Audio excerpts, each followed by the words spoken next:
어머니의 기도. 네, 기도로 계속 잘 키우겠습니다.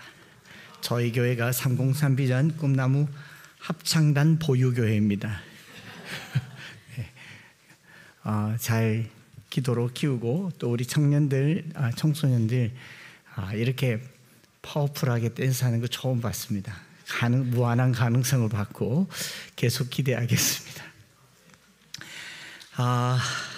그래도 말씀을 전해야 하니까 네, 사도 바울이 쓴 바울 서신 모두 13권입니다. 그죠? 그 중에서 9개가 교회를 향해서 쓴 편지고 4개가 개인들에게 쓴 편지인데, 이 편지글들은 모두 오늘을 살고 있는 우리 현대 교회를 향하여 바울이 2000년 전에 보낸 오늘의 메시지라고 봐도 괜찮을 것 같습니다. 그 중에 오늘부터 우리가 다루게 될 이 데살로니가 전후서는요, 지난 8주간 동안 갈라디아서를 다루었잖아요. 갈라디아서가 이제 바울 서신 중에 가장 먼저 쓴 편지글이다라고 보기도 하고, 또 데살로니가 전서도 그 초기에 기록된 편지 중에 하나입니다. 그러니까 갈라디아서랑 데살로니가는 바울이 처음 쓴 2편의 편지입니다. 시간이 앞뒤로 조금씩 차이가 있긴 하겠지만 아주 이른 시간에 쓴 편지글인데, 근데 초창기에 쓴 편지글 중에 갈라디아서와 데살로니가서를 딱 비교해서 보면 분위기가 너무 달라요. 갈라디아서를 이렇게 읽어보면 좀 위험이 있고 권위 있고 어떻게 보면 좀 화도 나 있고, 그래서 갈라디아서 1장 보면 우리가 너에게 전한 복음 외에 다른 복음을 전하면 저주를 받을지어다, 이런 말을 쓰고, 1장 9절에서도 만일 누구든지 너희가 받은 것 외에 다른 복음을 전하면 저주를 받을지어다. 바울의 입에서 저주란 말이 나옵니다. 목회자가 너희 저주 받을지어다 이런 말 하면 누가 좋아하겠어요? 근데 그만큼 바울이 강한 어조로 말합니다. 5장 10절에 너희를 요동하게 하는 자는 누구든지 심판을 받으리라. 또 12절에 너희를 어지럽게 하는 자들은 스스로 베어버리기를 원하노라. 이렇게 좀 강한 어조로 글을 썼는가 하면, 바로 그 다음에 기록된 데살로니가 전서는 이 말투가 완전히 달라요. 이거 바울이 맞나 싶을 만큼 갈라디아서를 읽은 사람이 데살로니가서를 읽으면 이거 너무 차별하는 거 아닌가? 갈라디아 교회는 이렇게 막 엄하게 얘기하더니 데살로니가 교회는 이렇게 또 부드럽게 얘기를 해요. 그래서 보면은 과격하지 않고요, 감동과 감사와 이 감격의 표현이 많습니다. 1장 2절에 우리가 너희 모두로 말미암아 항상 하나님께 감사하며 기도할 때 너희를 기억한다. 일단 느낌이 다르잖아요.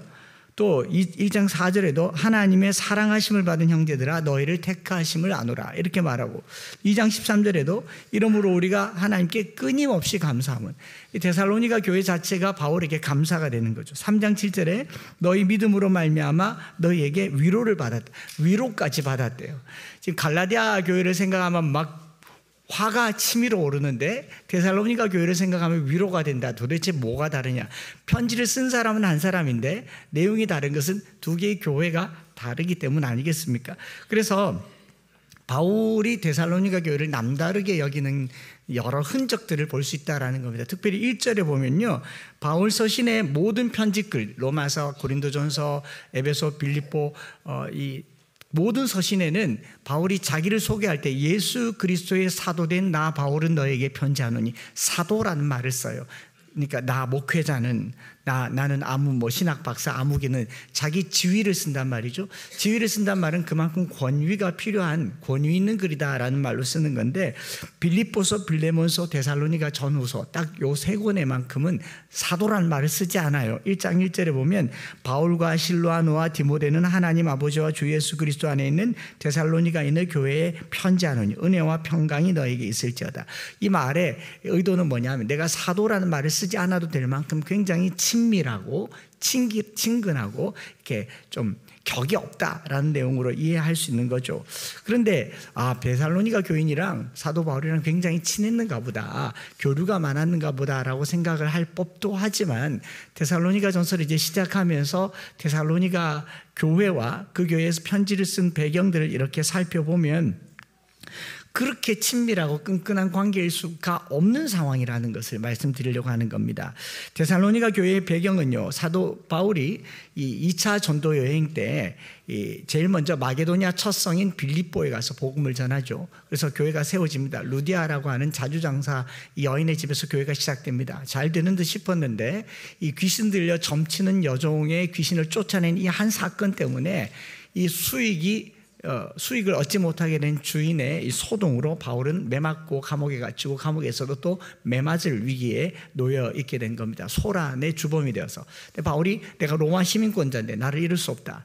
그래서 바울과 실라가 감옥에서 찬송하고 옥문이 열리고 거기서 나오죠. 나오는 과정에서 간수가 예수를 믿고 이 사도행전 16장에 바울이 거기서 쫓겨나듯이 나와서 두 번째로 간 곳이 바로 데살로니가입니다. 그래서 17장 1절에 보면 빌립보에서 나와서 17장 1절에 그들이 암비볼리와 아볼로니아로 다녀가 데살로니가에 이르니 거기 유대인의 회당이 있는지라. 이 지도를 한번 보시면요, 이 빌립보에 가서 암비볼리, 아볼로니아, 데살로니가, 그리고 어디까지 가냐면 베레아에서 다온 아덴으로에서 아덴 더 밑에 한 400km 지점되는 고린도에서 데살로니가에 편지를 보내요. 그러니까 이 데살로니가에서 고린도에까지 가서 한 1년이나 시간이 지난 후에 데살로니가에 편지를 보낸 게 데살로니가 전서입니다. 그리고 데살로니가에 얼마나 머물러 있었는지를 우리가 짐작해 볼 수 있는 게 사도행전 17장 2절에 나와 있습니다.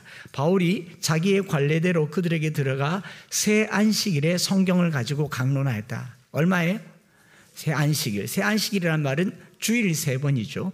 주일 3번이니까 시간으로는 2주가 될 수도 있고 3주가 될 수도 있고 그보다 조금 더 한 달 전후가 될 수도 있을 텐데, 어쨌든 바울이 이 데살로니가에 머물러 있는 시간이 아주 짧았습니다. 짧았지만 그 기간 동안 열매가 맺어졌어요. 사도행전 17장 4절에 그중에 어떤 사람 곧 경건한 헬라인의 큰 무리와 적지 않은 귀부인도 권함을 받고 바울과 실라를 따르나라고 얘기합니다. 그러니까 그 새 안식일에 복음을 전했는데 어떤 사람들이 경건한 헬라인과 적지 않은 무리가 바울을 따랐습니다. 참 감사한 일이죠. 역사가 나타났으니까. 그런데 바울은 여기서 사역이 끝나버립니다. 17장 5절에 보면 그러나 유대인들은 시기하여 저자의 어떤 불량한 사람들을 데리고 때를 지어 성을 소동하게 하여 아손의 집에 침입하여 그들을 백성에게 끌어내려고 찾았다라고 얘기하고 있습니다. 그러니까 새 안식일에 복음을 전했고 나름 열매를 맺었고 야 이거 되겠는데 싶었는데 이 사람들이, 불량한 사람들이 와서, 누가요? 유대인들이 시기해서 바울의 사역을 못하게 하는 겁니다. 소위 말해서 여기가 내 영역, 내 구역인데 네 나와바리가 아니잖냐, 나와바라 하고 쫓아낸 거죠. 예, 나와바리 아세요? 내 구역이 아니라는 겁니다. 이런 일이 영국에서 요한 웨슬레 목사님이 감리교를 일으켰을 때 일어났잖아요. 회개운동이 일어나고 성령의 역사가 일어났을 때 이 영국은 성공의 국가잖아요. 성공의 국가에서 각 교구, 페리시에서 여기 네 교구가 아닌데 왜 복음을 전하냐라고 말했을 때 요한 웨슬레가 이렇게 말하죠. 여기가 네 교구냐? 세계가 나의 교구다 하면서 그때부터 전 세계에 복음을 전하면서 감리교가 시작됐지 않습니까? 소위 말해서 바울이 여기서 쫓겨나게 됩니다. 얼마 만에요? 3주 만에 새 안식일에 복음을 전하고 쫓겨나요. 그래서 여기서 베레아로 갑니다. 17장에 베레아에서 아덴으로 가요. 아덴으로 고린도에 가서 거기서 3년을 머문 겁니다. 여기서 3년 머무는 동안 쓴 편지가 갈라디아서, 그 다음에 갈라디아서는 안디옥에서 썼을 수도 있고 고린도에서 썼을 수도 있는데 분명한 것은 이 고린도에 있으면서 저기 400km 떨어진 데살로니가에 편지를 쓴 거예요. 데살로니가에 대한 소식을 들은 거죠. 그래서 그 소식을 들으니 감격하고 그 마음에 감동이 생긴 겁니다.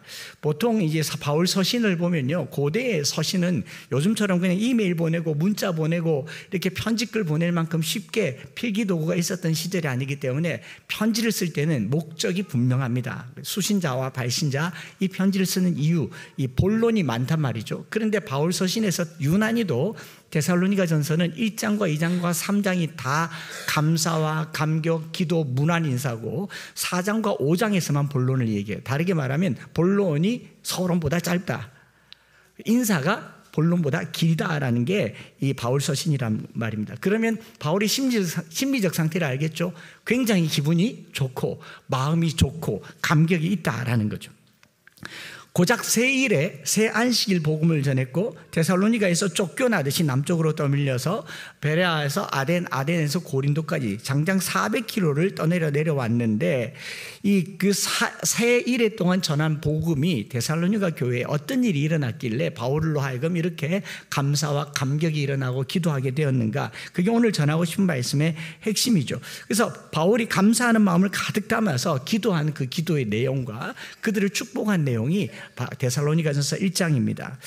바울이 데살로니가의 교인들에게 쓰는 표현이 뭡니까? 1장 2절에 보면 우리가 너희 모두로 말미암아 항상 하나님께 감사하며 기도할 때 너희를 기억한다. 예.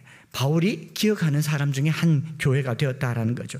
항상 하나님께 감사하고 기도하고 기억한다. 무엇을요? 1장 3절에 나와 있습니다. 너희 믿음의 역사와 사랑의 수고와 우리 주 예수 그리스도에 대한 소망의 인내를 우리 하나님 아버지 앞에서 끊임없이 뭐한다? 기억한다. 이게 기억되고 있다라는 거죠. 새 일에 만난 데살로니가 사람을 지금 1년, 2년 지났는데 계속 기억하고 있어요.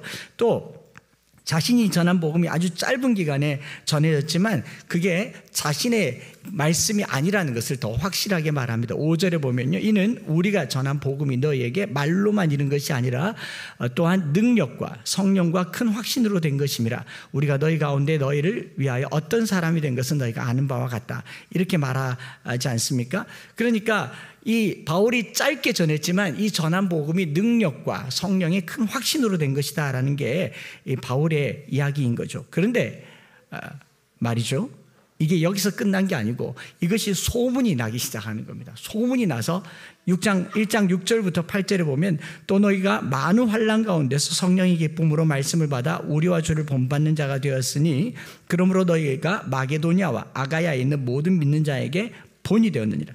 주의 말씀이 너희에게로부터 마게도냐와 아가야에 들릴 뿐 아니라 하나님을 향하는 너희 믿음의 소문이 각처에 퍼졌으므로 우리는 아무 말도 할 것이 없느니라. 소문이 났는데 내가 뭐 말하나 마나 너무너무 소문이 났다라는 거죠. 이 데살로니가 교인들의 믿음이 환난 가운데 꽃을 피운 겁니다. 왜 환난 가운데 꽃을 피웠는가 하면 데살로니가 교회는 로마의 도시예요. 로마의 도시는 로마의 우상으로 가득한 도시입니다.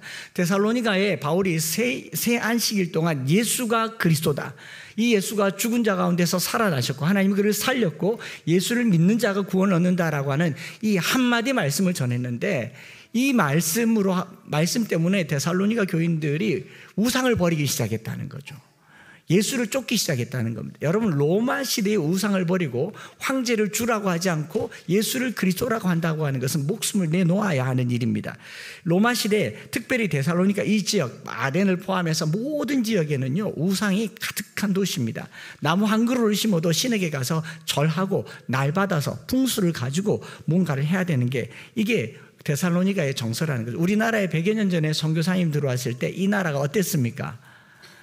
온갖 잡신이, 무수한 신이 있어서 무속이잖아요. 신들이 무수하니까 무속이죠. 산에는 산신령이 있고, 뒤늦게, 제가 지금 침대 개그한 겁니까? 산에 가면 산신령이 있고 바다에 가면 해신이 있고 태양신, 달신, 별신, 나무신, 삼신, 그것도 천하대장군, 지하여장군, 북쪽에 가면 북쪽신, 남쪽에 가면 남쪽신, 서쪽 지금 귀공이라고 하는 거 온갖 잡신들의 이름을 불러서 신 쫓아내는 거, 그런 거 저 어젯밤에 봤어요. 설교라, 야, 신도 참 별의별 신들이 있구나. 여러분뿐만입니까? 집에 온갖 가신들이 있던 나라입니다. 가신들의 집에 어떤 신들이 있냐? 성주신, 조상신, 조왕신, 삼신, 터주신, 업신, 천룡신, 우물신, 우마신. 찾아보니까 많더라고요. 그래서 집에 터주 때 가면 중요한 데 놔두는 이제 성주신, 신주 단지라고 하잖아요. 그거 모셔놓는 데가 있는가 하면은 말 타고 다닐 때 다리 부러지지 말라고, 사업할 때 사업 잘 되라고, 자식들한테 온갖 신들 앞에 물 떠놓고 빌던 게 우리나라입니다. 그런데 예수 믿으라고 했을 때 그 사람들은 우리나라를 보면서 서양 귀신이라고 얘기했어요. 그런데 그 예수를 믿은 사람들이 제일 먼저 한 게 뭡니까? 우상을 버리기 시작했어요. 우상을 버리고 누구에게도 절하지 않겠다. 심지어는 우리 조상들의 신에게, 조상신에게도 절하지 않겠다고 해서 제사를 거부했던 게, 여러분 제사는요, 조상신인데 제가 보니까 집에 섬기는 조상신은 어떤 조상신이냐면 여러 조상신이 있지만 조상들 중에 한을 품고 돌아가시면 그 한을 달래줘야 후손이 잘 된대요. 그 귀궁이라고 하는 그 드라마에 보니까 신이 한을 품으니까 악귀가 되더라고요. 여러분 조상 중에 악귀가 있을 수 있습니다. 못 먹고 돌아가신 조상 상 잘 차려드려야 됩니다. 진짜라니까요. 그런 신들이 많던 나라가 우리나라였어요. 똑같이 데살로니가도 많은 신들이 있었는데 예수를 세일에 전했는데 그 예수를 듣자마자 황제를 주라고 칭하지 않고 가진 신들을 버리기 시작했고, 이 소문들이 아가야와 마게도냐 온 지방에 소문이 나서 내 귀에까지 들렸다. 바울이 생각하기에 얼마나 감격스러웠겠습니까? 또 얼마나 뿌듯했겠습니까? 자기가 수고하고 애쓴 것보다 더 큰 열매를 얻게 된 거잖아요. 그 일들이 일어났던 거 말씀하다 보니까 심지어 오늘날도 마찬가지죠. 대기업 입사할 때 인사 담당관 중에 명리에 유능한 관상 잘 보는 사람 옆에 둔다잖아요. 우리 회사에 돈 벌어줄 사람이니까 학력만 가지고 안 된대. 관상 탁 받다가 저 사람 뽑아라. 지금 대선 기간이잖아요. 지금 동해 바다에 무열왕릉이 있는 동해 바다에 가면 온갖 무당들이 자기의 대통령 후보를 걸어놓고 왜 신이 왜 대통령을 각각 다르게 지명하는지 모르겠어요. 이 사람은 1번, 이 사람은 2번. 그래가 되면 이제 거는 거죠. 대통령을 지명한 무당. 마치 로또 당첨된 그 가게 나오면 그 가게 줄 서서 로또 사는 것처럼 어떻게 하든지 몇 명 중에 하나는 되지 않겠습니까? 오늘 우리도 한 분을 찍어놓고 기도하다가 되면 우리 기도가 능력 있는 줄 믿습니다. 이게 우리가 가지고 있는 무속의 특징이에요. 그런데 그리스도인들은요, 이걸 믿지 않는다는 거예요. 따르지 않는다는 겁니다. 심지어는 목회자가 신의 자리를 꿰차고 앉아서 그의 말이 권위 있게 여기는 것조차도 믿지 않아야 신앙입니다. 제가 간혹 가다가 신기 있는 소리 하면 믿지 마세요. 여러분 제가 말씀드렸잖아요. 물고기 한 마리도 이 손으로는 못 고쳐요. 그러나 하나님은 아십니다. 그러니 함께 기도하고 함께 부르짖고 애를 쓰는 동안 하나님이 역사하시지, 무슨 목사 하나에게 위대한 일이 나타나면 이 지금까지 2000년 역사 속에 위대한 사람이 얼마나 많았겠어요. 그러나 하나님은요, 목사라는 사람을 통해서 일하는 것이 아니라 하나님이 일하세요. 여기 데살로니가 교회의 특징이 뭐냐면 바울의 사역이 위대한 게 아니라 바울이 전한 말씀이 위대했다는 겁니다. 새 안식일에 전했던 그 말씀이 살아 역사한다라는 것을 보여주는 거죠. 저는 이것이 복음의 능력이라고 믿습니다. 바울은 여기서 복음을 전하다 쫓겨났어요. 복음을 전하다 쫓겨났는데, 바울이 복음으로 철저하게 무장된 사람이 쫓겨났는데 이 세일의 복음을 들은 데살로니가 교인들이 환난을 견딥니다. 박해를 견뎌요. 그리고 예수를 주로 믿기 시작하는 겁니다. 저는 이게 복음의 능력이라고. 바울도 못 견뎌 하던 곳이 데살로니가 사람들이 거기서 소문난 믿음을 갖게 됐다라는 겁니다. 바울은 어떻게 보면 새 안식일에 복음을 전하고 베레아에 갔다가 아데네 갔다가 고린도까지 가서 3년여 시간을 보냈다면요, 그 많은 사역 속에 데살로니가는 지나온 교회였을 거예요. 거쳐 지나온 교회였을 겁니다. 제가 어느 교회, 이 교회 부교육자 사역을 했는데 3주 만에 쫓겨난 교회, 상처로 남을 수는 있겠지만 그 성도들에게 무슨 기억이 나겠습니까? 기도 나겠습니까? 그렇잖아요. 바울이 얼마나 많이 다녔는데 지나온 그 3주 복음 전했던 데살로니가 교회에 놀라운 역사가 나타나는 거죠. 저는 우리 교회가 그런 교회가 되었으면 좋겠습니다. 그러니 목회자의 탁월한 지도력과 훌륭한 말씀, 심지어는 맛있는 밥, 모든 것들이 좋아서 교회에 오는 것 같지만 교회에 역사하시는 분은 하나님이셔야 되고 말씀이 권능이 있어야 되며 그것 때문에 신앙생활을 하는 겁니다. 여러분들이 이 교회 다녀야 할 이유는 아무것도 없습니다. 주님 때문에 다니시기 바랍니다. 주의 그 말씀 때문에 다니시는 거죠. 성령의 능력과 권능에 사로잡혀서 능력이 드러나는 교회가 살아있는 교회인 줄 믿습니다. 바울이 데살로니가 교인들을 통해서 항상 감사하고 감격하고 늘 마음에 담아 기억하면서 기도했던 그 기도가 무엇 때문인가를 3가지로 같이 기도 제목을 삼아 보려고 하는 겁니다. 첫째로는요, 본문 그대로죠. 3절에 믿음의 역사와 사랑의 수고와 우리 주 예수 그리스도에 대한 소망의 인내라고 말하죠. 바울이 말한 믿음의 역사, 사랑의 수고, 소망의 인내, 여기 이렇게 나오지만 제가 바울 서신서 전체를 순서적으로 봤을 때 처음으로 여기서 믿음, 소망, 사랑이라는 표현을 씁니다. 소위 말해서 바울 신학의 삶에 적용이 되는 이 세 가지 믿음, 소망, 사랑이 여기서 처음 나와요. 그 유명한 고린도전서 13장 13절에 믿음, 소망, 사랑 이 세 가지는 항상 있을 것인데, 항상 있을 것인데가 먼저잖아요. 항상 있을 것인데 그 중에 제일이 사랑이다라고 말했던 이 믿음, 소망, 사랑 시스템이 여기서 시작된 것 같습니다. 또 로마서에 보면요, 이러므로 우리가 5장 1절에 이러므로 우리가 믿음으로 의롭다 하심을 받았으니 우리 주 예수 그리스도로 말미암아 하나님과 화평을 누리자라고 말하고 있는가 하면 4절과 5절에 인내는 연단은 소망을 이루는 줄 아미로다. 소망이 우리를 부끄럽게 하지 아니하면 우리에게 주신 성령으로 말미암아 하나님의 사랑이 우리 마음에 부음받으면, 믿음, 소망, 사랑이 바울의 그 말씀의 언저리에 항상 있더라고요. 그게 여기서부터 시작됐다라는 것도 참 특이할 만한 일 아니겠습니까? 여기 세 가지 가르침, 믿음, 소망, 사랑, 믿음의 역사라는 거. 이 믿음의 역사는요, 히스토리가 아니고 work입니다. work produced by faith라고 얘기하죠. 믿음의 역사, 믿음의 행동들이라는 걸 말하고, 사랑의 수고도 labor라고 하죠. 노동, 고난, 고통, labor prompted by love라고 말하죠. 그런가 하면 소망은 뭐라고 얘기합니까? 오래 참음이죠. 소망의 인내, endurance inspired by hope. 그러니까 오래 참는 거. 믿음, 소망, 사랑 이 세 가지가 가지고 있는 공통점이 뭐냐면 힘이 들어가는 거예요. 애를 쓰는 겁니다. 노력을 하는 거예요. 저절로 되는 게 아니라는 거죠. 뭐 사랑이 그 로맨틱하고 막 보는데 첫눈에 반하고 그냥 막 입꼬리가 올라가는 그런 사랑이 아니라, 사랑에 뭐라고요? 수고해야 되죠. 그래서 저희 아내가 자주 하는 말 있잖아요. 사랑한다고 제가 100번 말해도 당신은 말을 너무 잘한다고 얘기해요. 제가 이번 주에도 폭삭 속았수다를 보니까 그 언어나 어휘나 단어가, 당신은 뭐 50년 전부터 지금까지 한 번도 변한 적이 없어. 항상 똑같아. 그리고 그 어휘가 너무 달달해서 제가 이거 좀 적어놨다가 쓰려고 했더니 저 집사람 하지 마라.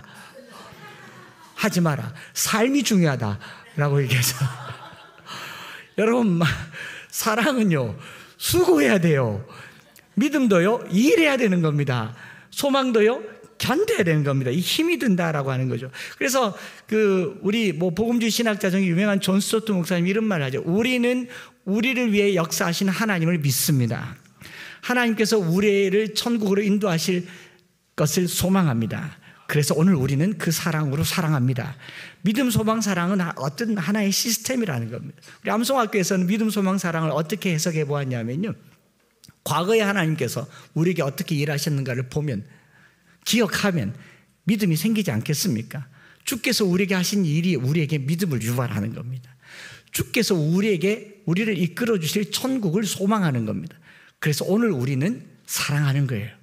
오늘 우리가 사랑할 수 있는 것은 과거 하나님께서 우리에게 얼마나 선을 행하셨는지를 믿기 때문에 오늘 사랑할 수 있고, 이 사랑을 가지고 인내할 수 있는 것은 천국을 소망하기 때문이다. 이렇게 해석하기도 합니다. 그래서 사도 바울은 믿음, 소망, 사랑이라고 하는 이 위대한 신학적 적용을 데살로니가에서 발견하게 됩니다. 새 일의 말씀을 전했는데 저들이 애를 쓰고 힘을 다해서 믿음을 지키고 서로 사랑하고 그리고 소망으로 참아내는 걸 보고 바울이 기억하고 기도하고 또 감사했다라고 말하는 거죠. 여기 모든 것들이 특징이 뭐라고요? 애쓰고 힘을 쓰고 노력하는 겁니다. 여러분, 신앙생활 저절로 안 돼요. 노력하셔야 됩니다. 믿음은 선물로 주시는 은혜의 선물이지만 믿음을 가졌으면요 노력하셔야 됩니다. 여러 번 말씀드렸지 않습니까? 겨자씨만한 씨앗을 심어줬으면 키워야죠. 저절로 크지 않아요. 제가 엊그제 잔디 씨를 이만큼 사왔더니 이거 의할라니까 이러더라고요. 알아요, 무슨 뜻인지. 저는 씨를 사와 뿌리면 나는 줄 알았어요. 그게 안 나나 봐요. 특별히 잔디는 신경이 많이 쓰이는가 봐요. 덮어놔야 되고 뭘 해야 되는데, 여러분, 씨앗을 하나 심어도 그게 열매를 맺고 싹이 나고 잎이 나고 꽃을 피우려면 노력이 필요한데, 주님께서 우리에게 믿음이라고 하는 그 놀라운 선물의 씨앗을 주셨다면요 겨자씨만한 씨앗이라도 키웁시다. 노력하는 거예요. 애를 쓰는 겁니다. 그래서 바울이 이걸 본 거예요. 자기는 새 안식일에 말씀을 심었는데 이 말씀이 저들의 수고와 노력과 사랑 가운데 자라는 것을 보았어요. 저는 우리 성도들이 교회를 그냥 그저 왔다 갔다 하면서 다니는 걸로는 충분하지 않다고 생각합니다. 주일날 와서 예배드리는 건 당연한 일이죠. 금요일날 와서 기도하셔야 됩니다. 왜냐하면 혼자 기도하기 어렵잖아요. 혼자 기도가 됩니까? 나도 안 되는데? 와서 함께 기도하는 거죠. 새벽에는 더 마음을 써서 기도하는 거죠. 그 기도의 자리를 찾아가는 게 믿음의 역사, 사랑의 수고. 여러분, 여인의 사랑을 하나 받아내려고 해도 돈이 얼마나 많이 드는데요. 결혼한 지 30년이 지나도 제 아내의 사랑을 받으려면 돈 많이 들어요. 비싸요. 또 뭐 사야 된다 그러고, 뭐 냉장고 다 됐다, 세탁기 다 됐다, 뭐 다 됐다. 집사람만 쓰는 게 아닌데도 저는 사주면서도 이 티를 생색을 내야 되지 않습니까? 돈 많이 들어요. 사랑에는요, 많은 수고가 들어갑니다. 소망하는 데는 아직 일어나지 않은 일이니까 인내가 필요하다라는 겁니다. 사도 바울이 이 교회의 이런 모습을 보니까 너무너무 감격이 되는 거 아니겠습니까? 저는 오늘 말씀 전하면서 이런 생각을 해봅니다. 서로가 서로를 바라보면서요, 내가 노력한 것보다 저 신앙이 자라는 걸 보면서 감격하고 감동하고 기뻐하는 저와 여러분들 되기를 원합니다. 저 여기 와서 새 가족들도 있고 또 아내 따라와서 신앙생활 하시는 분들도 있고 낙심했다가 회복되시는 분들도 있고 또 이 새 가족, 다음 주가 새 가족 주일이잖아요. 이렇게 보면요, 이제는 새 가족이 없는 것 같아요. 다 내 교회처럼 막 주방에 들어가서 일을 하고 하는데 그걸 보면 제 마음이 어떻겠습니까? 감격되죠. 감사가 되죠. 또 다르게 생각을 해보았습니다. 아마 저를 아는 모교회 권사님, 장로님, 집사님들은 저를 보면서 바울 같은 심정이 아니었겠습니까? 우리 권사님들이 한 목사를 보면서 항상 감사하고 저거 어쩔 뻔했노 싶었지 않겠어요? 감격하고 기도하겠죠? 그리고 저를 기억하겠죠? 그렇게 말할 거면 나는 성경 한 절 가르쳐 줬을 뿐인데 나는 그때 기억도 못하는데 라고 말하시는 김비자 권사님이 계신가 하면 또 어떤 권사님, 집사님은 나도 중등부 때 선생님 했는데 내겐 배운 게 없는가 보지. 그래서 이거 큰일 났습니다. 뭐예요? 우리가 그냥 스쳐 지나가며 던졌던 한 말씀이 그 속에 살아 역사하는 걸 보면 마음이 어떻습니까? 좋다라는 거죠. 좋다. 이게 성령의 권능이라는 겁니다. 내가 해줬겠습니까? 내가 했겠습니까? 저희 모교회 권사님이 저에게 뭐 식은 밥이라고 차려주고 김치 찢어서 주면서 이렇게 먹어야 다음에 또 온다. 진수성찬 차려주면 부담스러워서 안 올까? 아이가 없어서 그런 건데도 말은 그렇게 하더라고요. 어쨌든 그렇게 차려주면서 저로 하여금 한 번, 두 번 가서 밥도 얻어먹게 하고 그 평상에 걸터 앉아서 두런두런 대화 나누었던 그 모든 것들이 그분들의 수고에 있었지만 더 크게는 성령님의 역사이신 줄 믿습니다. 그걸 보니까 더 감격하고 감사하는 거 아니겠어요? 그게 우리 모두에게 오늘 우리 교회가 이 작은 교회가 또 다른 교회에게 믿음의 역사, 사랑의 수고, 소망의 인내가 되기를 축복합니다. 그리고 그런 교회들을 보면서 감사하고 감격하는 그런 교회가 됐으면 좋겠어요. 그런가 하면 바울이 데살로니가 교인들을 향한 바울의 경이로움과 감격과 감사로 기도하게 된 그 바울의 기억은 뭐냐면요, 금방 말씀드린 것처럼 내가 전한 말씀이 내 말이 아니고 하나님의 능력과 성령의 큰 확신으로 된 것임을 믿게 되었다라는 겁니다. 여러분, 오늘 우리가 이 교회에 사는 모든 것들이 그냥 내가 하는 것 같지만 주님이 하는 것 같은 그 능력과 성령의 확신으로 일하시기를 축복합니다. 사도 바울은 데살로니가 교회를 보면서 비로소 확신했어요. 자기의 가르침과 자기의 실력으로 복음을 전하는 것이 아니라는 것을 알게 됩니다. 왜냐하면요, 바울이 데살로니가에서 쫓겨나서 베레아에 갔더니 베레아 사람들은 더 신사적이어서 더 너그러워서 말씀을 받은 후에 말씀을 계속 상고했어요. 바울이 생각하기를 역시 말씀 묵상을 잘하는구나. 아덴에 갔습니다. 근데 아덴에서 바울의 생각이 완전히 박삭 깨집니다. 아덴에 있는 무수한 신들을 보면서 심지어는 이름 모를 신에게 경배하는 걸 보면서 내가 너희들에게 참신을 가르쳐 주겠다. 거기 에피쿠로스와 스토아 학파 철학자들 앞에서 가장 철학적이고 바울이 한 설교 중에서 가장 완벽한 설교를 사도행전에서 했단 말이죠. 근데 몇 명밖에 구원받지 못했어요. 바울 마음에 상심이 왔을 겁니다. 그리고 고린도로 내려갑니다. 아덴에서 고린도까지는 쫓겨나서 간 게 아니라 열매가 없어서 갔어요. 열매가 없어서 가서 바울이 뭐 하느냐 하면 천막 만드는 일을 합니다.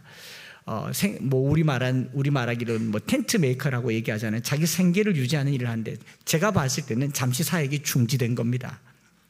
그래서 브리스길라와 아굴라와 함께 그냥 먹고 살았던 거예요. 먹고 사는 2, 3년의 기간 동안 바울의 가슴에 불을 지펴준 게 뭐냐면 데살로니가 교인들의 소식을 들은 거예요. 저 짧게 전한 복음이 저들 속에 역사하는 거 보면서 바울이 다시 말씀에 사로잡혀 고린도 교회를 이끌어가게 된 줄 믿습니다. 데살로니가 교회가 바울에게 그렇게 의미 있는 교회가 되었다라는 겁니다. 그래서 바울이 자신의 100마디 말보다 자신의 100권의 신학 서적보다 하나님의 말씀이 능력이라는 것을, 말씀이 성령과 큰 확신으로 역사한다는 것을 깨달아서 2장 13절에 뭐라고 얘기합니까? 이러므로 우리가 하나님께 끊임없이 감사하면 너희가 우리에게 들은 바 하나님의 말씀을 받을 때에 사람의 말로 받지 아니하고 하나님의 말씀으로 받음이니 진실로 그러하도다. 마지막 같이요. 이 말씀이 또한 너희 믿는 자 가운데에서 역사하느니라. 바울의 어떤 설득과 설명과 신학적 이론 때문에가 아니라는 거예요. 여러분들이 제게 어떤 질문을 하면 제가 어떤 대답을 해주면서 야 정말 기깔나게 대답했네 이럴 때가 있어요. 야 내가 생각해도 이 말이 진짜 희한한 대답이다. 우리 특별히 어린아이들이 주말학교 때 목사님 이거 왜 그래 하면 제가 막 얘기하면 전 진짜 랍비가 된 것 같고 야 이런 말은 기억 하나도 못해요. 왜냐하면 그 다음 주에 또 묻거든요. 근데 저는 기억을 못해요. 그러니 여러분 이런 사람의 말이 아니라 하나님의 말씀이 능력이에요. 그러니까 교회가 교회되는데 가장 중요한 특질은요 성경을 가까이 하는 교회. 6월이 되면 로마서 100독을 하자고 하잖아요. 성경을 암송하자고 하잖아요. 여러분 제 설교가 나쁘지 않다는 소리를 자주 듣습니다. 그러다가 제가 헷갈리기 시작해요. 아 내가 잘하는구나. 여러분 제 말 믿지 마세요. 제 말에 너무 치지 마세요. 여러분들에게 좋은 양념, 조미료, 소위 말해서 MSG 정도는 될 겁니다. 그러나 진짜 음식은요 하나님의 말씀입니다. 말씀이 내 안에 들어와야 능력이고 말씀이 내 안에 들어와야 성령이 충만하게 되는 겁니다. 자꾸 좋은 설교를 듣고자 하니까 목사님들이 설교계의 프리미어 리그가 돼가지고 설교 잘하는 목사님 교회가 커지고 설교 못하는 목사님 교회가 성경은 똑같잖아요. 성령님도 똑같잖아요. 설교로 교회의 크기를 논하는 그런 교회는 없어져야 될 겁니다. 조심스러워서 하는 말이에요. 목회자로서 설교에 사활을 걸어야 되는 것은 맞지만 성도들에게 있어서 제 개인적으로 바라는 건요 말씀이 능력이 있었으면 좋겠어. 어느 날 말씀이 나를 짓누르고 말씀이 나에게 능력이 되고 말씀이 나에게 성령의 큰 확신이 될 때 그때 우리는 말씀을 붙드는 거 아니겠습니까? 바울은 데살로니가 교회를 보면서요 자기 수고와 노력보다 하나님의 역사가 더 강력하다는 것을 깨달았습니다. 제가 부흥회 가고 집회 가니까 그 어떤 분이 이렇게 말하더라고요. 설교가 은혜롭단 말을 하지 않고 성경 말씀이 입에서 줄줄 나오니까 왠지 뒤에서 아우라가 비치는 것 같다. 제가 그때 알았어요. 설교보다 더 중요한 것은 내 입에 담긴 하나님의 말씀이구나. 오늘 우리가 말씀을 입에 담으십시다. 이 말씀 붙들고 있는 이상 우리 노력과 우리의 수고보다 말씀이 더 강력하다는 것을 알게 될 줄 믿습니다. 그래서 사도 바울이 그들을 향해서 또 기도하고 감격하고 감사하고 기억했던 게 뭐냐면 퍼지는 소문과 본이 되는 신앙이었어요. 그들의 소문이 막 퍼지고 그들의 삶이 본이 됐다라는 건데 데살로니가 교회는 초보 교인들이었어요. 말씀드린 것처럼 바울이 여기 세일회를 다녀갖고 헬라인의 귀부인들이 예수를 많이 믿었습니다. 유대인들은 오히려 시기에서 쫓아냈어요. 그러니까 완전 초신자, 신앙의 초보, 교회도 초대교회, 개척한 지 얼마 안 되는 개척교회, 신앙의 경력도 없습니다. 그런데 이들의 삶이 소문이 났다는 겁니다. 그리고 급기야 그들의 삶이 소문날 뿐만 아니라 주변에서 본받기 시작하는 일들이 일어났다라는 겁니다. 전 이걸 보고 바울에게 큰 위로, 이것이 위로가 되었다라는 생각을 해봐요. 아렌을 거쳐 고린도에까지 왔지만 아직 사역의 길이 열리지 않았고 약간은 낙심했고 계속 쫓겨다녔거나 복음을 전했는데 열매가 없거나 그런 중에 그냥 내가 잘하는 천막이나 짓고 먹고 살자고 했을 그 정도 수준이었는데, 이 디모데와 실라가 빌립보와 데살로니가 교회의 소식을 들고 와서 바울에게 전하고 또 주변에 소문이 막 나기 시작하니까, 아하, 나는 뿌렸고 나는 심었고 아볼로는 물을 주었거니와 자라게 하시는 이는 하나님이시. 이걸 알게 된 거예요. 그래서 바울은 걱정하지 않고 이제 계속 더 뿌릴 수 있게 되는 거죠. 그게 바울 사역의 큰 동력이 되는 겁니다. 저는 오늘 우리 교회가 누군가에게 큰 신앙적인 회복과 동력이 되는 교회가 되기를 축복합니다. 개척하다가 낙심한 교회 또는 개척교회, 목회를 하다가 주저앉은 교회, 신앙생활을 하다가 좀 한 걸음 물러나와 있는 교회, 이 교회가 저 교회를 보면 다시 한번 해보고 싶다, 다시 한번 신앙생활 해보고 싶다, 말씀이 살아 역사하는구나, 그런 걸 꿈꾸는 교회가 되었으면 좋겠습니다. 그렇게 소문났으면 좋겠어요. 말씀을 마무리하려고 합니다. 오늘 특별히 데살로니가 전서로 시작했지만 어버이 줄이잖아요. 어버이 줄이어서 조금 적용을 다르게 해봤습니다. 바울이 이 어버이 주일날 바울이 바라본 데살로니가 교회는 바울이 아버지이고 데살로니가 교회는 자식 아니겠습니까? 바울이 복음 전할 때 갈라디아서 4장 19절에 나의 자녀들아 너희가 속히 그리스도의 형상을 이루기까지 다시 너희를 위하여 해산하는 수고를 한다라고 했잖아요. 바울은 해산하는 수고로 교회들이 나왔고 성도들을 돌본다고 했을 때에 소위 말해서 갓 태어난 데살로니가라고 하는 이 아기를 두고 세 일에 만에 쫓겨났어요. 바울의 마음이 어땠겠습니까? 그죠? 못내 아쉽고 또 걱정스럽고 염려스러웠는데 막 자라는 겁니다. 마구마구 자라는 겁니다. 바울의 마음을 시원하게 하는 데살로니가의 성장을 보니까 항상 감사하게 되죠. 그래서 데살로니가전서 5장에 쉬지 말고 항상 기뻐하라, 쉬지 말고 기도하라, 범사에 감사하라, 이런 표현이 나올 수밖에 없었던 교회가 데살로니가 교회였어요.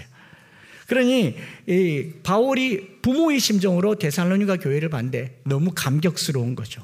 감동스럽고 그리고 기쁨이 넘치고 기억이 남는 겁니다. 자녀들에게 말씀드리고, 자녀된 우리가 부모에게 감사하고 감격하고 기도할 때마다 생각나는 그런 자녀들 되기를 바랍니다. 더 나아가서는요, 우리 부모님들이 자녀들을 생각할 때마다 항상 하나님께 감사하는 그런 관계가 되기를 원합니다. 기도하고 기억하는 그런 교회가 되기를 원합니다. 그런 본을 보여주시기를 원합니다. 그런 본이 소문나는 가정들 되기를 바라고, 그러려면 뭘 해야 되냐? 믿음의 역사, 사랑의 수고, 소망의 인내를 아끼지 아니하는 그런 교회가 되어야 할 줄 믿습니다. 그래서 부모님들이요, 자녀들을 대할 때 미안하죠. 부모님들은 항상 미안해요. 왜냐하면 자녀들은 항상 달라고 하면서 부족하다고 하고, 부모님들은 주면서도 늘 미안해 하잖아요. 그렇죠? 그래서 복삭 사가수다 갈 뻔했네. 복삭 속았수다에 보면 아빠는 모든 것을 퍼주는 나에게 바다다라고 얘기하잖아요.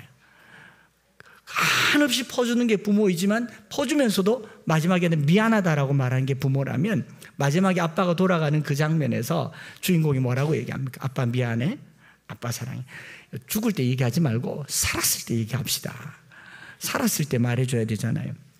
그래서 오늘은 바울이 데살로니가 교회를 향해서 가졌던 감격과 감사와 기도를 우리 부모님들이 자녀들에게 가져달라는 거죠. 어버이 줄이니까 내가 받을 것도 많겠지만 어제 미장원에 갔더니 그 미용사분이 이렇게 말하더라고요. 어버이날 뭘 받으셨냐고. 제가 그래서 당당하게 현금 받았습니다 그랬더니, 근데 그 미용사분이 충격적인 말, 저는 편지가 더 좋은데 자꾸 돈으로 때우려고 하네요. 그래요. 지금은 편지가 더 좋은데 아이들이 편지 쓰는 걸 더 싫어하잖아요. 제가 오늘 편지 받았어요. 편지.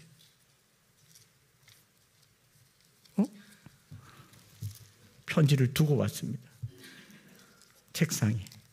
네, 편지를 받았는데 그분은 돈보다도 편지가 더 귀하다고 하는데 부모와 자녀 사이에 필요를 채워주는 것보다 마음을 채워주는 게 중요하지 않겠습니까? 그게 뭐냐면 감사하는 마음, 감격하는 마음인데 특별히 부모님들에게 부탁드려요.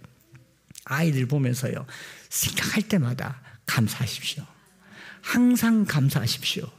그리고 항상 기도하시기 바랍니다. 이게 관계예요. 여러분 갓난아기 때 혹시 신생아둔 엄마가 있네요. 지금 갓난아기니까 똥오줌 가려야 되는데 1살, 2살 된 아이가 이제 기저귀가 귀찮아지면서 이게 손으로 득 떼면서 엄마 쉬 할 때 화장실 가서 쉬 했던 그 첫 순간 기억나세요? 어땠습니까? 감격했죠. 응가 그러면서 화장실 가서 응가했을 때 어땠습니까? 감동했어요. 그리고 돌 막 지나서 막 기어다니다가 섰다가 첫발디 됐을 때요. 예, 뭐 어우 하잖아. 저희 아들은 15개월에 걸었는데 늦게 걸어서 병원 데려가 보려고 그랬어요. 그 3개월 늦게 걷는 것도 부모님에게는 초조함인데 첫발 뛰니까 얼마나 감격스럽습니까? 그렇지 않나요? 어부부부 하다가 엄마나 아빠 했을 때는요. 어린아이가 커서 이만큼 됐을 때 감격하잖아요. 저는 우리 자녀들이 이 감격과 감동과 감사 속에서 자란다고 믿습니다. 이제 좀 컸다고 막 냄새 난다, 씻어라, 저리 가라, 공부해라, 니 이래가 뭐 하겠노, 니 인생이 인간 되겠나, 이런 말 듣고 뭐가 되겠습니까? 이제 오늘 돌아가셔서 부모님들은요, 자녀들 보시면서 까무러치게 놀라서 이렇게 많이 우와 감사하다, 진짜 감사하다, 내가 너를 생각할 때마다 감사하고 감동하고 기도한다, 이 말 전해주는 부모님들 되시기를 축복합니다. 그 1장 2절을 바꾸어서 읽어보려고 합니다. 우리가 너희 모두로 말미암아 항상 하나님께 감사하며 기도할 때 너희를 기억하면, 여기 너희 모두를 이름 넣으세요. 옆 사람 자녀들 이름 넣어서 한번 묵상해 보세요. 우리가 시작. 우리가 아람이 아영이로 말미암아 항상 하나님께 감사하며 기도할 때 너희를 기억하면, 적어 놓으세요. 아내는 남편에게, 남편은 아내에게 서로를 보면서 감격과 감사와 기도가 넘치는 것이 데살로니가의 첫 시작입니다. 저에겐 여러분들이 제게 감사와 감격과 기도입니다. 엠마오 교회가 감사하고 여러분들이 저에게는 데살로니가 교회 같은 교인들인 줄 믿습니다. 지난주에 이제 작년에 청빙하러 왔던 교회에 설교를 하러 가게 되었어요. 설교를 마치고 나왔는데 그때 저희 교회까지 오셔서 저를 이제 우리 교회 가십시다, 목사님 언제까지 눈물 흘리고 계시겠습니까? 저희가 눈물 닦아드리겠습니다. 제 마음을 후벼 봤던 장로님이 집회 마치고 내려오는데 계단을 따라 내려오셔서 이제 목사님 그때 우리 교회 안 오셔서 되게 아쉬웠고 속도 상했는데 지금 생각하니까 너무 감사하대요. 안 가길 잘했단 말인가 싶었는데 그게 아니고요. 목사님이 우리 교회에 오셨더라면 오늘의 엠마오 교회는 없을 거 아닙니까? 제가 못 느꼈던 걸, 제가 6개월 전에 그르친 선택을 했더라면 오늘의 이 교회는 없을 거 아니에요. 생각하니까 감사하다. 그러면서 그 장로님이 얘기해, 덕분에 엠마오 교회는 살아서 이렇게 건강하게 되었고 우리 교회도 훌륭한 목사님 오셔서 잘 되었으니 우리 두 교회 잘해봅시다. 너무너무 감격스럽고 이렇게 훌륭한 장로님이 되고 계십니다. 우리 교회 장로님 다음으로 훌륭한 장로님들.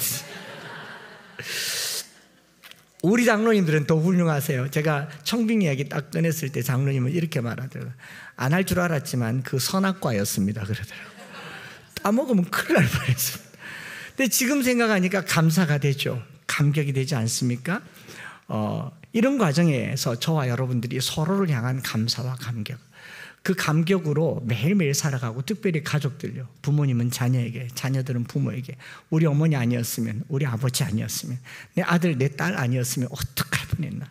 그래서 항상 하나님께 감사하고 기도할 때 너희를 기억하는 사랑의 수고, 믿음의 역사, 사랑의 수고, 소망의 인내가 있는 저와 여러분들 되시기를 축복합니다. 시간이 좀 지났지만 우리 장로님들이 준비하셨으니까 이 찬양 같이 드리면서 다시 어머니의 기도 찬양하면서 한번 기도하고 마칠 텐데요. 부모님, 우리 자녀들은요, 부모님이 기도하고 있다는 사실을 잊지 마십시오. 그러나 부모님 기도만 가지고 살 수는 없습니다. 내 기도도 있어야 돼요. 왜냐하면 여러분들도 어머니가 될 거기 때문에. 맞죠? 마치 우리 어머니 아버지가 영원토록 나와 함께 있을 것처럼 그 기도만 받고 살지는 마세요.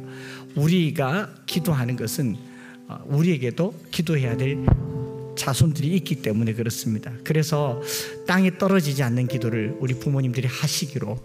그리고 지난 금요일도 말씀드렸지만 기도는요, 엉덩이와 시간으로 하는 겁니다.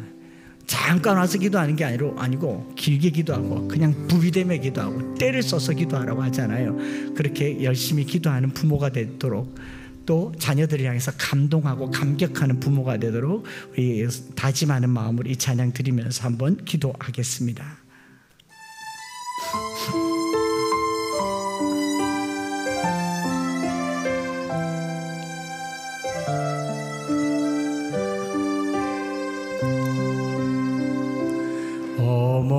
어머니의 기도는 땅에 떨어지지 않네. 어머니의 기도는 자녀를 살게 하네. 어머니의 기도는, 어머니의 기도는 반드시 응답받으리. 어머니의 기도는 기적을 일으킨, 눈물로 뿌린 기도의 신, 눈물로 뿌린 기도의 씨앗, 기쁨의 열매로 거두리.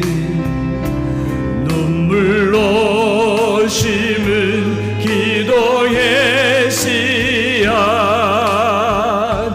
하나님 기억하시리. 눈물로 뿌린 기도의 씨앗, 기쁨의 열매로 거두리. 눈물로 심은 기도의 씨앗, 하나님 기억하시리. 자녀의 삶의 열매 맺으리. 시들지 않는 꽃 피우리. 환경을 넘어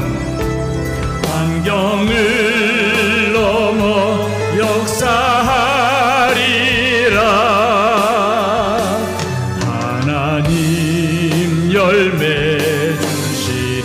어머니의 기도는, 어머니의 기도는 땅에 떨어지지 않네. 어머니의 기도는 자녀를, 나의 마음이 아버지의 마음을 알아. 나의 마음이 아버지의 마음 알아. 갈 수 있는 동력이 되었어요. 자녀들이 부모에게 감사가 되지만 새롭게 힘을 낼 수 있는 동력이 자녀들입니다. 목회자에게 성도들이 감사가 되고 감격이 되고 기도가 되지만 언제든지 목회를 할 수 있는 힘이 되는 겁니다. 어버이 주일에는 부모만 있는 게 아니고 자식이 있고요, 또 자식이 있는 게 아니고 부모가 있습니다. 하나님께서 또 우리에게 교회를 주셨을 때 교회와 목회자의 관계는 서로를 향한 감사와 감격과 기도가 있는 관계라고 생각합니다. 오늘 어버이 주일에 저는 목사로서 우리 성도들을 위해서 더 기도하는 그런 목회자 생각할 때마다 감사하고 생각할 때마다 감격하며 기억하여 기도하는 우리 교회가 되기를 원합니다. 또 우리 성도들도요, 저를 위해서 기도해 주시면 좋겠어요. 제가 일정을 당겨서 내일 이른 아침에 서울 가서 치료를 하려고 합니다. 뭐 이렇게 잘 안 맞나 봐요. 네, 저도 여러분들 보면 감사하지만 여러분들도 저를 보면 감사가 되지 않습니까? 데살로니가 교회가 어찌 보면 바울을 살렸어요. 여러분들이 저를 살리는 그런 교회가 되도록 다음 주간 한 주간이 일어나야 할 모든 치료의 과정 함께 해달라고 우리 여러 가지 제목을 가지고 주여 부르짖고 기도하겠습니다. 주여, 살아계신 하나님 아버지, 바울이 데살로니가 교회를 보며 항상 하나님께 감사하며 기도하고 기억하는 것처럼 오늘 우리가 주님 앞에 항상 감사하고 기도하고 기억하는 믿음의 역사, 사랑의 수고, 소망의 인내가 있기를 원합니다. 부모들이 자녀들에게 감사가 되게 하시고 기도가 되게 하시고 감격이 되게 하시고 위로가 되게 하여 주시고, 우리 자녀들은 부모에게 새로운 힘을 북돋아주는 동기가 되기를 원합니다. 오늘 우리 교회가 그런 교회 되기를 원합니다. 하나님, 저에게 엠마오 교회는 데살로니가 같은 교회입니다. 하나님, 내가 한 게 없고 내가 전한 게 얼마 되지 않는데 이들 속에 역사하는 믿음을 보았고 사랑을 보았고 소망을 보았습니다. 하나님, 종에게 힘을 다하셔서 다시 일어나서 감격함으로 살아갈 수 있도록 도와주시옵소서. 아버지, 뿐만 아니라 우리 성도들이 아버지 마게도냐와 아가냐의 온 지역에 소문나는 교회, 본이 되는 교회 될 수 있도록 주님 도와주셔서 주님께서 이끌어 가시는 그런 교회 되도록 주님 축복하여 주시옵소서. 고린도에서 다소 주저앉아 있던 바울에게 힘이 되고 동력이 되고 감사와 위로가 되었던 데살로니가 교회처럼 하나님, 여기 있는 엠마오 교회가 저에게는 힘이 되고 감사가 되고 감격이 되며 기도가 되는 성도들인 줄 믿습니다.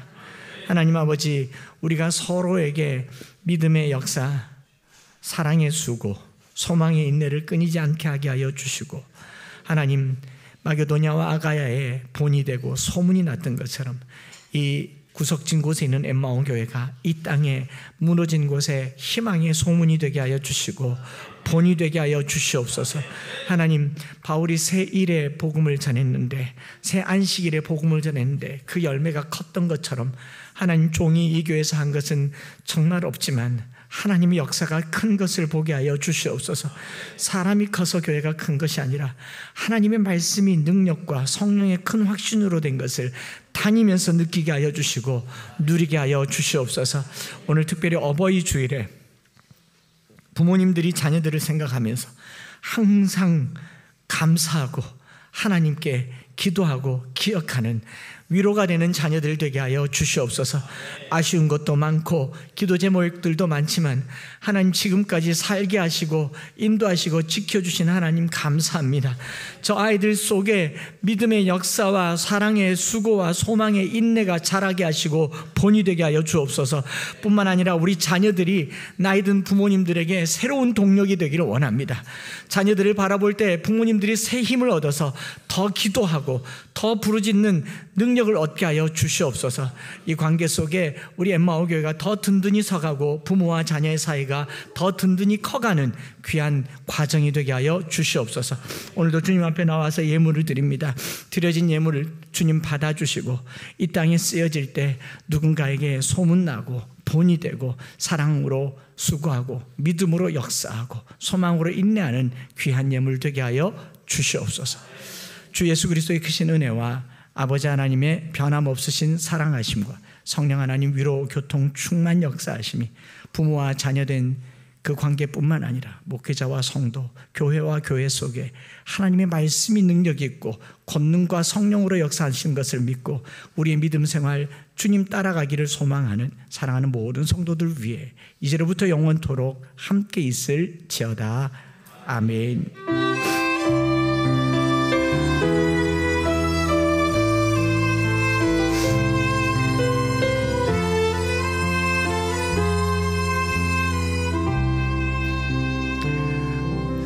하나님께 영광의 박수를 드리겠습니다. 네, 식사 만나게 하시고 또 오늘 1시 반에 출발해서 가도록 하겠습니다.